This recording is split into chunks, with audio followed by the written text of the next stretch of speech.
Okay, today we are at the wonderful distillery of Laphroaig. Very, very good. So, Laphroaig was one of the places many of our people actually wanted to go. And so at the beginning, you have a tiny little roundabout. So Laphroaig in the building, you have the bay here with the beautiful seaside. The bay is very, very quiet, tranquil, calm. You have a little bit of scaffolding in the background there, and then you have that nice little warehouse there that we were standing in front of. Excellent. So the thing that I thought was very interesting was this cask made out of stones. Beautiful, beautiful little design. And of course, you have a gift shop. The gift shop is for Laphroaig, belongs to Beam Suntory. Merchandise is something they're very good at. You have nosing glasses, you have tasting glasses. Interesting, the tasting glasses, the mini Glencairn. You have the different the cloth. You have jackets you can buy, rain jackets, and so on. There was actually a museum in the back that I didn't really spend much time in. You had some other nice little merch there. There's a lounge where you could go, where you could actually sit there. Some of the guys, we had some over there from Netherlands, they actually did their own little tasting. So at the bar in the back, there's the possibility to get the old and rare whiskeys. 1 dram was 35 euros. I thought that was a lot, but many people were like, I could never ever afford this again or do anything like that, so why not? Most of the tours on our day were booked out, and so we booked in advance, and that's very important. Now, you are going to listen to our tour guide. She didn't want to be filmed, but she had no problem whatsoever with her voice on the video. So there's going to be a lot of pictures without her, and just listen to that. The sound quality, as usual, is suboptimal, but no other way of doing it without putting a microphone on her, which she didn't want either. So good morning, guys. Welcome to the Laphroaig. Is this all your first time to the Laphroaig? Yes. Yes, fantastic. So that's really exciting. We've got a working facility today, so you'll get to see a few things on, thank God. So that'll be great. So my name's Saoirse. I'll be looking after you today. So what we'll do this morning, we'll take a nice hour round the site. We'll take the time so you can see everything happening, and then we'll finish off in the warehouse. And we've got 3 wonderful casks for you to taste from, and then you'll also get to bottle your own to take away. And it's a very unique bottle, so I'll tell you about that when we get down to it. But with the history of Laphroaig, there's so much. We've gone through very lot of generations. So we started off in 1815 with the Johnsons, and then it got moved down to Ian Hunter, and then it went down to Bessie Williamson, our first female distiller and owner of Laphroaig. So I will not stand here for 20 minutes and go through each generation. So if you want any history asked, that's fine, I can do that for you.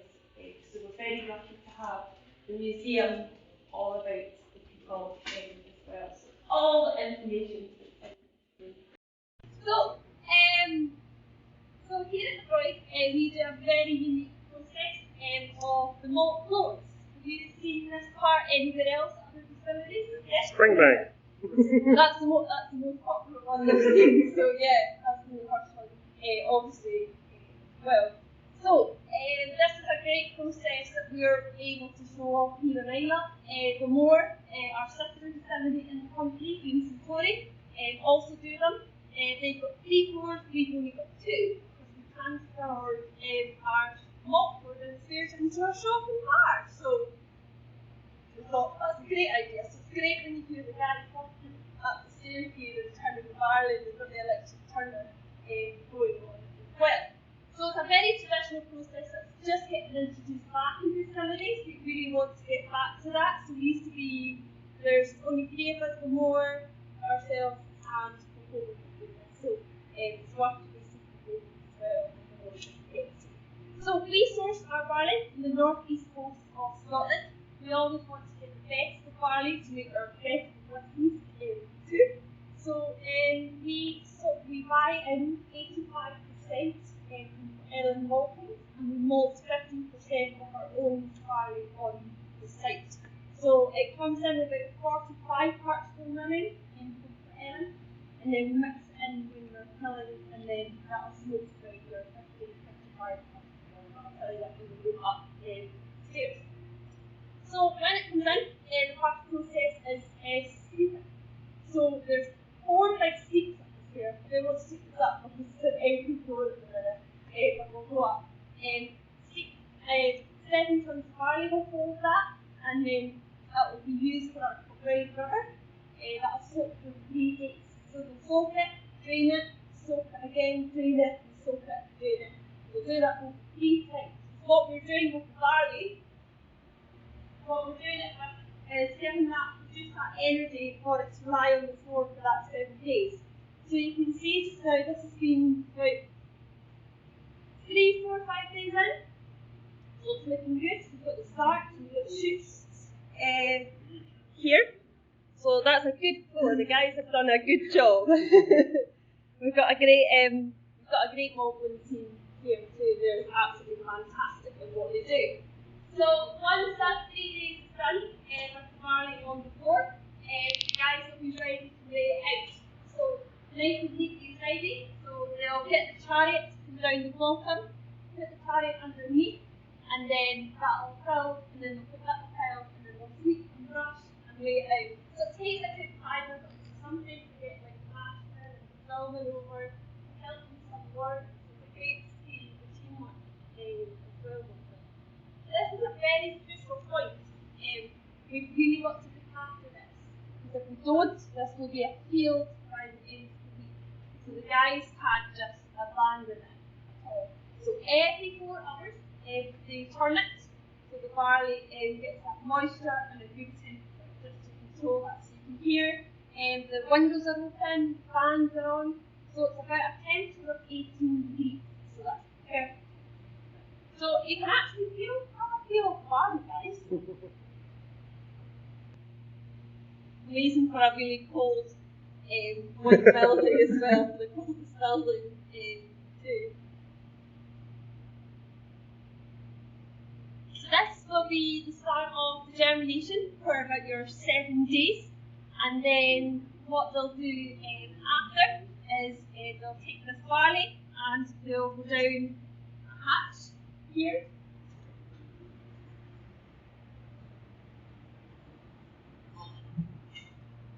What of it is in the hatch. So it'll all shoot down here, and they'll get these like big metal clouds. Like you see these like when you go to the States and you see these big clouds, and then that's what they'll go. Oh, here they are behind me. Like that. So they're amazing. They're like so cool. So to turn the barley, I've got one. Oh yes,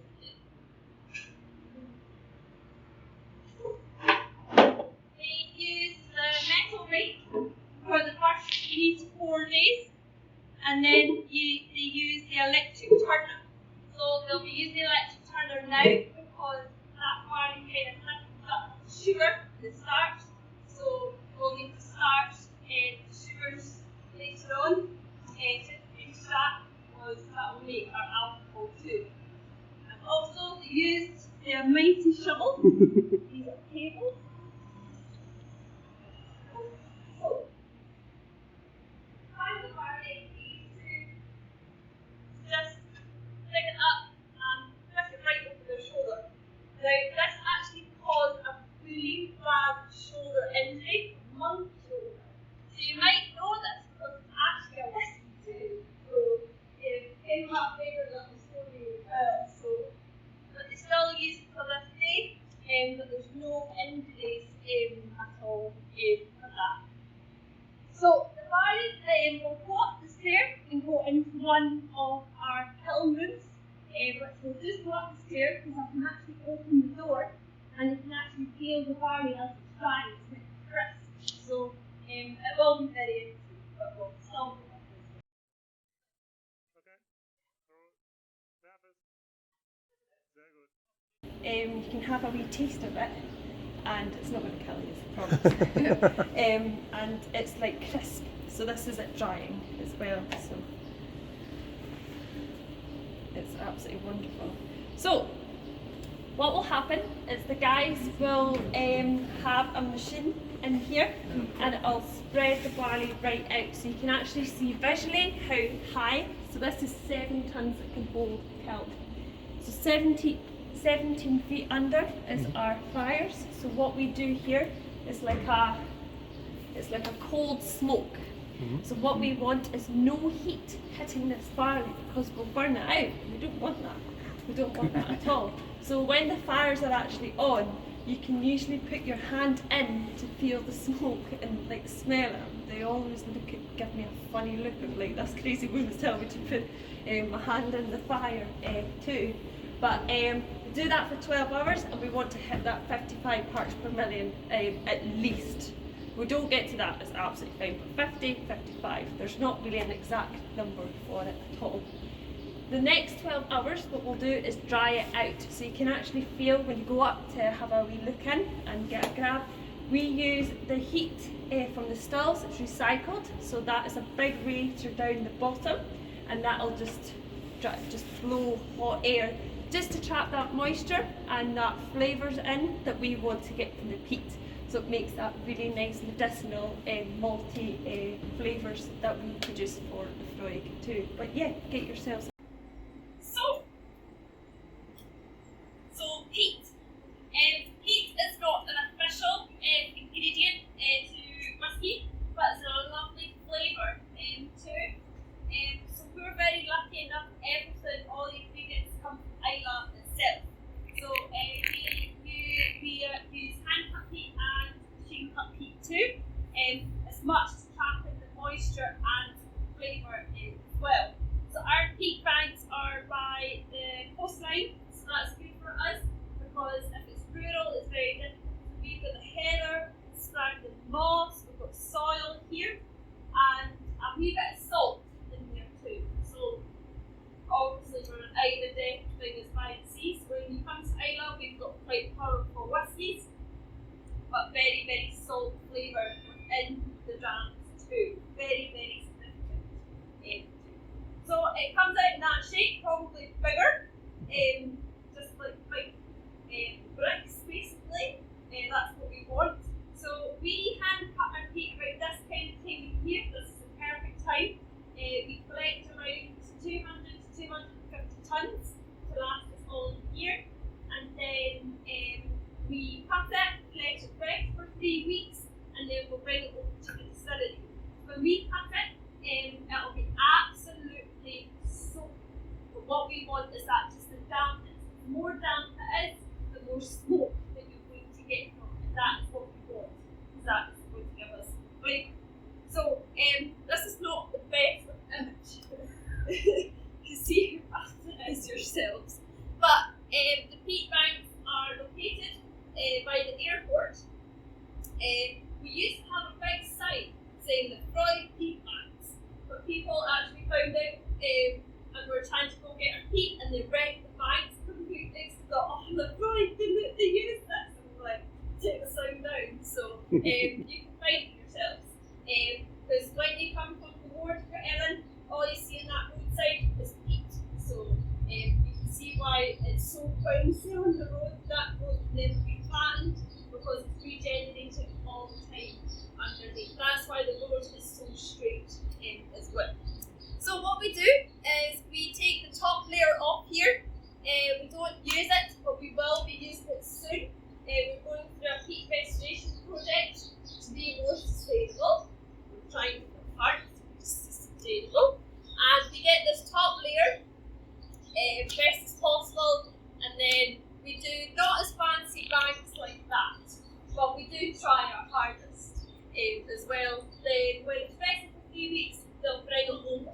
So what we're doing with the peat restoration project is actually put the top layer back in, and then it'll take that year to regenerate much better again. This will happen by about 20, 30, 40 years, so quite a long haul project away from us too.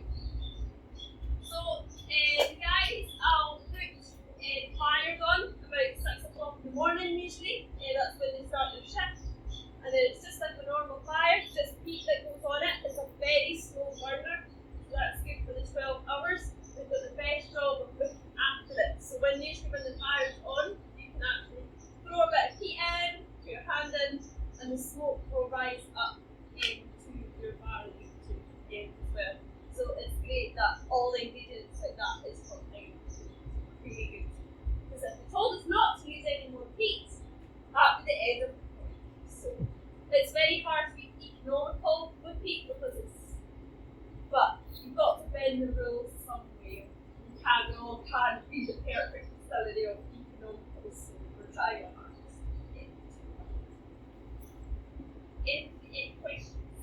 A bit about Prince Charles, just because it's a bit rude to miss out all the photos and not explain, you know.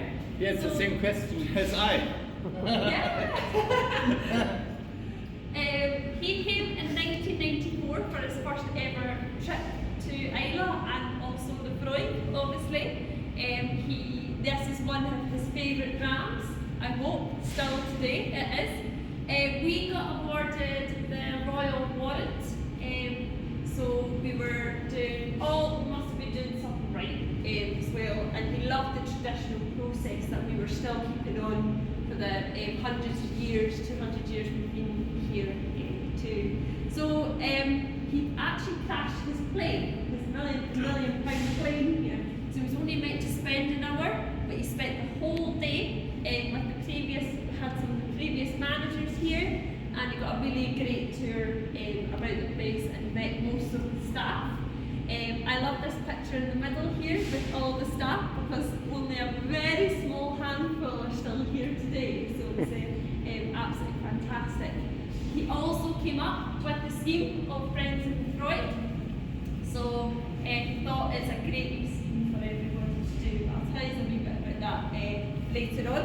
This 1978 barrel, we still got it in Warehouse 1, it is empty because he auctioned it off for charities and for a few good numbers, I would hope so as well. So he didn't want it back, so we kept it.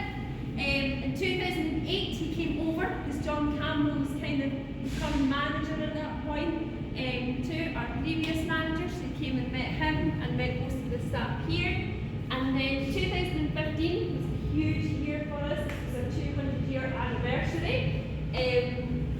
So we celebrated right in style. I wasn't here, so I missed a few years back, so I don't even know what happened. But the pairs on the field, that is plot number 1. So that's him in the middle. We always encourage people to go and plant the flag and can't meet him on a way depending on what he thinks. So as well. So it's a great year for him. So that's the last time he was actually here. Also, so we'll just walk upstairs, we'll just head in that tiny little door and see what is going on today. So before it goes through our mill, so it's a Porteous mill we use. So you'll see them about the place when you go on the tours around the distilleries on Islay. So we've got all our husks, the grits and the flour. So we gave the production team a nice little job of separating them. They hate us now. So it's just a nice way to see it separated, and then it turns into your grist jar here. So that's your flour, your husks and your grits all mixed in together. So that takes about 5.5 hours to do that too, and it's too noisy to even listen to as well. So on to our mashing. So there'll be a mashing on just now, so that it's only like a tiny little window you get to see in. So it's very, very hot. You can take this for you. So this is a very simple process. It's very easy. So what we're doing here is extracting the sugars, so you can make the sugars to create the alcohol later on with fermentation. So what we do is add 5.5 tons of grist into our mash. We're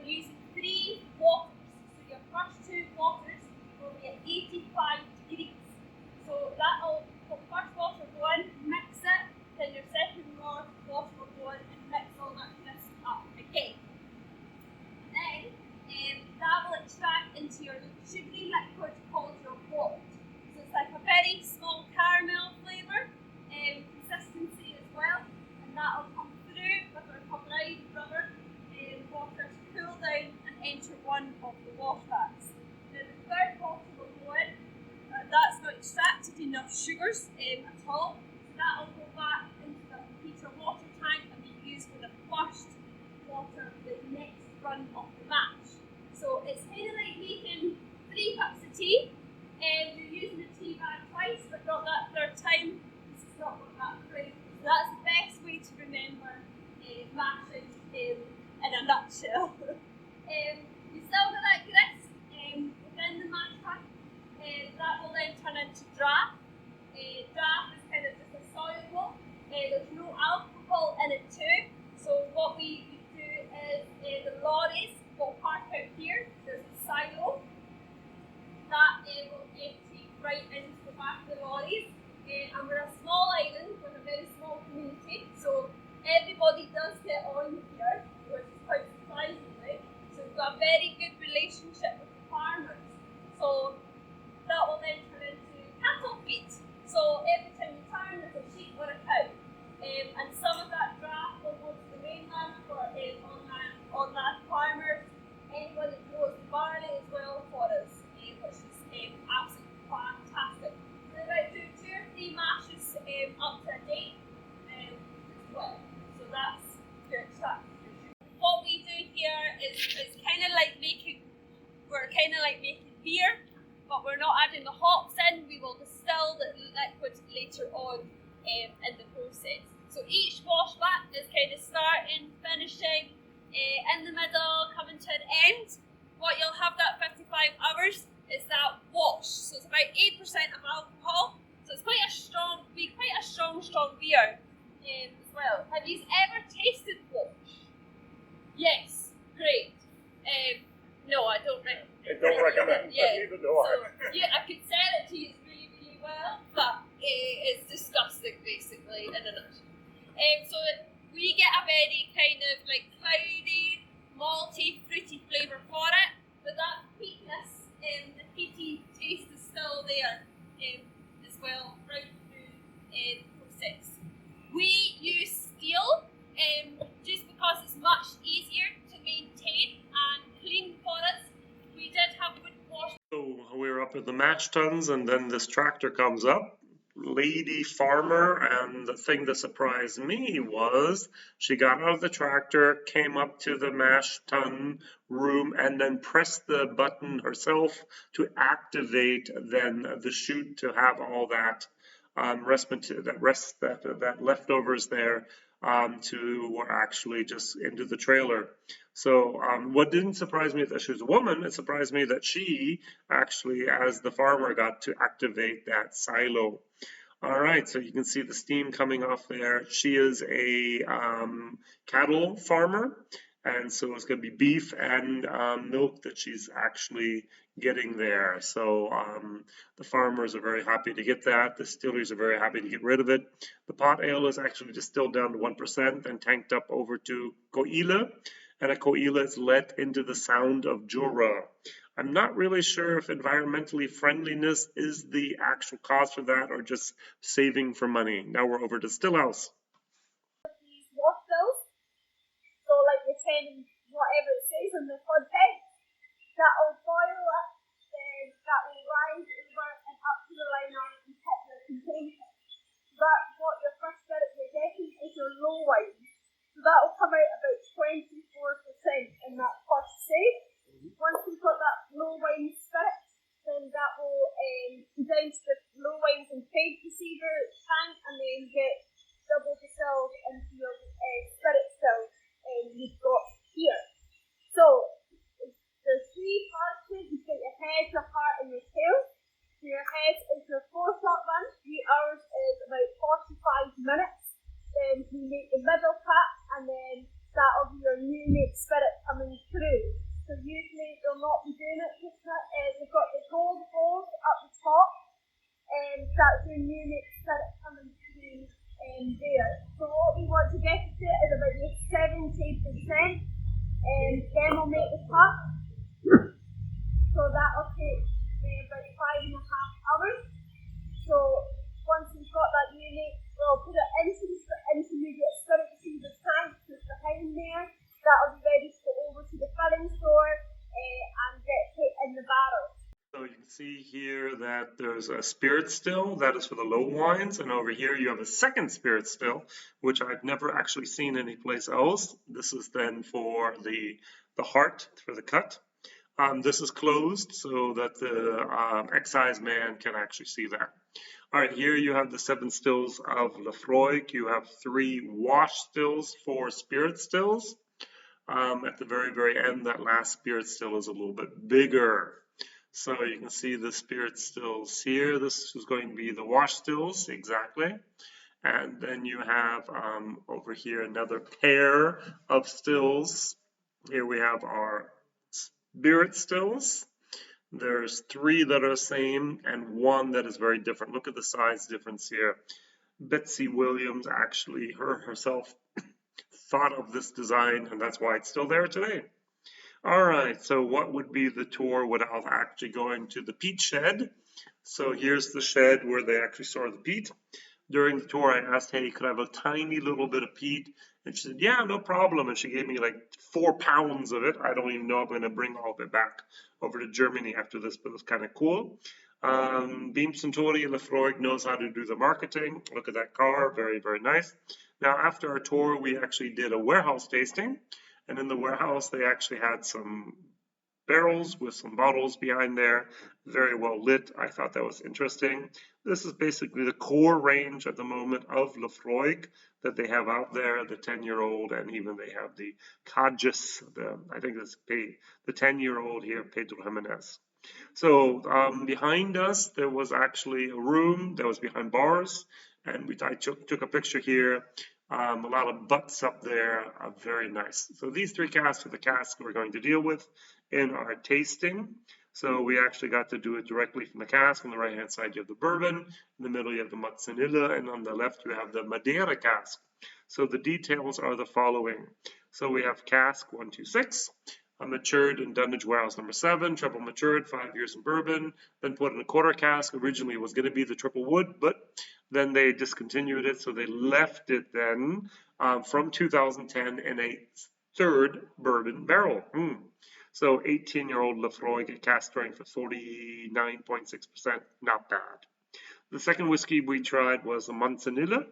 This is from Rack Warehouse 10A, double matured, 4 years in bourbon, and then since 2011, that's now 11 further years, so a total of 15, it has been further matured in a Manzanilla sherry cask. Very, very nice. Now, what I did not like is that our 2 of the casks were called cask number 3, 53.3%. 2007, you could differentiate between the 2 of them. And last but not least is going to be my favorite whiskey that I had, and that is this one here. This is our also matured in Rack Warehouse 10A, double matured, 8 years in a bourbon, and a further maturation in a Madeira hogshead since or from 2013, so another 9 years. So a total of 17-year-old Laphroaig, 54.4% from 2005. Very, very nice. Our tour guide did a great job. We enjoyed it. We actually got to take a look at that color there. Isn't that just fabulous?